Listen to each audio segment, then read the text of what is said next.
Morning. ആ കുറ്റി ഇങ്ങോട്ടേക്ക്.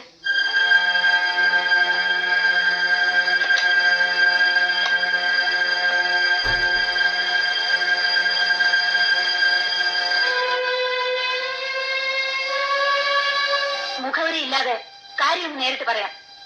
എന്റെ ഭർത്താവിന് വഴിതെറ്റിക്കുന്നത് നിങ്ങളാണ്. മനസ്സിലായില്ല. സ്റ്റെല്ലയുമായുള്ള ഡിക്കയുടെ ബന്ധത്തിന് നെട്ടൂരാൻ കൂട്ടു നിൽക്കരുത്.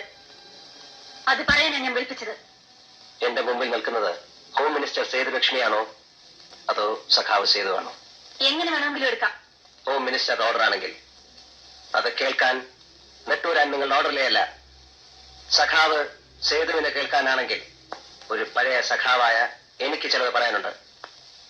എനിക്കോ ഡി കെക്കോ പാർട്ടിക്കോ തള്ളിക്കളയാൻ പറ്റുന്ന ഒരു ബന്ധമല്ല ഡി കെക്ക് സ്റ്റെല്ലയോടുള്ളത്. എന്തിന്?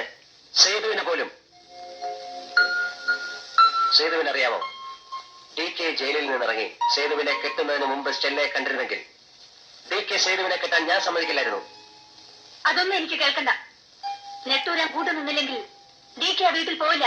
പോവും സേതു. സ്റ്റെല്ല പ്രസവിച്ച ഡി കെയുടെ മകൻ ആ വീട്ടിൽ വളരുന്നുണ്ട്. തീർച്ചയായും ഡി കെ പോകും. ഞാൻ കൂട്ടുനിന്നില്ലെങ്കിൽ കൂട്ടുനിൽക്കാൻ മറ്റ് പലരുമുണ്ട്.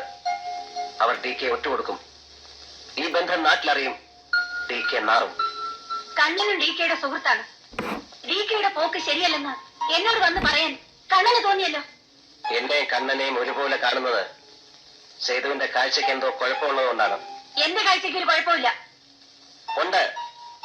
അധികാര തിമിരം ബാധിച്ചിരിക്കുന്നു സേതുലക്ഷ്മിക്ക്. കണ്ണൻ മുതലാളിക്ക് വ്യവസായ മന്ത്രി ഡി കെ കൊണ്ടുള്ള ആവശ്യം കഴിഞ്ഞു. ഇനി അവനാവശ്യം അവന്റെ തോന്നിയാസങ്ങൾക്ക് മറയായി ആഭ്യന്തരമന്ത്രിയുടെ സഹായമാണ്. എല്ലാരും എനിക്കറിയാം നെട്ടൂരാൻ മുതലാളി. ഏതോ കഥയിലെ എന്നോ മരിച്ചൊരു കഥാപാത്രത്തെ പൊക്കിയെടുത്ത് വികാര പ്രകടനം നടത്തുന്ന നിങ്ങൾ എന്തിനാ ഈ തോന്നിയാസത്തിന് കൂട്ടു നിൽക്കുന്നത്? വ്യവസായ മന്ത്രിയെ കൊണ്ട് നിങ്ങൾക്ക് നേടാവുന്നത് നേടാൻ വേണ്ടി, നിങ്ങൾക്ക് കാശുണ്ടാക്കാൻ വേണ്ടി. മന്ത്രിയുടെ ഇരുട്ട് ബന്ധത്തിന് കൂട്ടുനിന്ന് കാശുണ്ടാക്കേണ്ട ഗതികേട് നെട്ടൂരാൻ ഉണ്ടായിട്ടില്ല. ഞാൻ കഷ്ടപ്പെട്ട കാശുണ്ടാക്കിയത് എന്റെ കുഞ്ഞിനും അന്നമ്മയ്ക്കും വേണ്ടി. സേതുവിനറിയാമോ, നിങ്ങൾ മന്ത്രിമന്ദിരത്തിൽ പൊറുതിക്ക് കയറുമ്പോൾ അന്നമ്മയുടെ ജീവൻ രക്ഷിക്കാൻ മരുന്നിന് കാശില്ലാതെ മുഴുപട്ടിണിയിൽ റോഡിൽ അലയുകയായിരുന്നു ഞാൻ. എനിക്കാരെ ഒന്നും ബോധിപ്പിക്കണ്ട. എനിക്ക് ശരിയെന്ന് തോന്നുന്നു ഞാൻ ചെയ്യും. മന്ത്രി കസേരയിൽ ഇരുന്നോണ്ട് സേതു നെട്ടൂരാനെ കാണരുത്. കാണാനാണ് ഭാവമെങ്കിൽ നെട്ടൂരാനത് പുല്ലാണ്.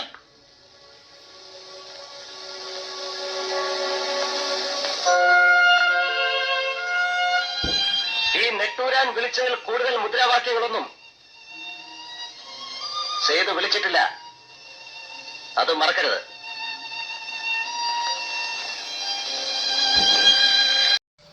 ഇരിക്കേ. വേണ്ട, നിന്ന് പറഞ്ഞിട്ട് പോകേണ്ട കാര്യമേ ഉള്ളൂ. ആഭ്യന്തരമന്ത്രി സേതുലക്ഷ്മിയുടെ ചെവി കടിച്ചു പറിച്ച് ആ വീട് കുളം തോണ്ടി അല്ലേടോ നെട്ടൂരാൻ പറയുന്നത്? മിണ്ടരുത്. താനല്ലേ ടി കെ അവിടെ കൊണ്ടുവിട്ടത്?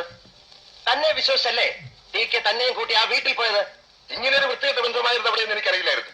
ഇതിനൊന്നും കൂട്ടു നിൽക്കാൻ എന്നെ കിട്ടുള്ളൂ നെട്ടൂരാനെ. ഞാൻ ഇപ്പോഴല്ല അറിയാം. തനിക്ക് എന്തോ അറിയാവുന്ന ഒരു കുന്തം തനിക്ക് അറിഞ്ഞൂടാ. സഖാവ് കണ്ണ, കമ്മ്യൂണിസ്റ്റ് പാർട്ടിക്ക് അധികാരം കിട്ടിയപ്പോ ഒരുപാട് നാല് മുതലാളിമാര് പാർട്ടി ഓഫീസിൽ കയറി ഇറങ്ങി സഹാക്കളി ചമയുന്നുണ്ട്. മന്ത്രി സേതുലക്ഷ്മിയുടെ വീട്ടിലെ അടുക്കള കമ്മിറ്റിയിലെ നിനക്കൊക്കെ സ്ഥാനമുള്ളൂ. പാലകത്തും പത്താമ്പുറത്തും ഇരുന്ന് പരദൂഷണം പറയുന്നതല്ല രാഷ്ട്രീയം. ഡി കെ എന്റെ സുഹൃത്താണ്. ഡി കെക്കെതിരായിട്ട് നീ ആരോടെങ്കിലും എന്തെങ്കിലും പറഞ്ഞാൽ അറിയാമല്ലോ നിനക്കെന്നെ. പഴയ നെട്ടൂരാനാകാൻ എനിക്ക് അധികം സമയമൊന്നും വേണ്ട. നെട്ടൂരാനാണ് ഡി കെ ചീറ്റാക്കുന്നത് അല്ലടാ. നീ എന്നോട് കളിക്കല്ലേ. നിന്നെ ഞാൻ കളി പഠിപ്പിക്കുമേ കണ്ണം മുതലാളി. ആ